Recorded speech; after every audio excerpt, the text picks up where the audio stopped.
Sa kaugnay na balita, kikilos na ang Kamara para tulungan ang mga mangingisda na apektado ng oil spill mula sa lumubog na oil tanker sa Bataan.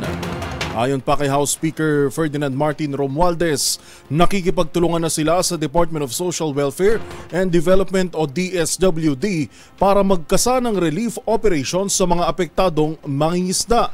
Narito ang ulat ni Milky Regunan.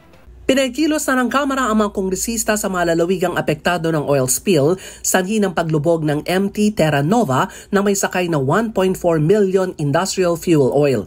Ayon kay House Speaker Martin Romualdez, layunin nitong matukoy ang mga kailangan at maipaabot ang agarang tulong sa mga apektadong mangingisda. Bukod sa tulong ng Kamara, sinabi ni Romualdez na nakipag-ugnayan na sila sa DSWD para sa agad na relief support sa ilalim ng tupad o tulong pangkabuhayan sa ating disadvantaged displaced workers ng DSWD at assistance to individuals in crisis situation ng DOLE. Sa ngayon, apektado na ang kabuhayan ng libo-libong mangingisda, hindi lamang sa Bataan kundi sa iba pang karatig lalawigan. Inatasan ni Romualdez sa mga kapwa kongresista na may paugnayan sa mga apektadong komunidad sa Bataan, Pampanga, Bulacan at Cavite para makapagbigay ng kaukulang tulong. Pinatitignan din ni Romualdez sa Bureau of Fisheries and Aquatic Resources, Philippine Coast Guard at iba pang ahensya para matukoy ang lawak ng pinsala ng oil spill. Sa datos, kasama sa maapektado ang mga mangisda sa Bulacan, Bataan, Pampanga at Cavite.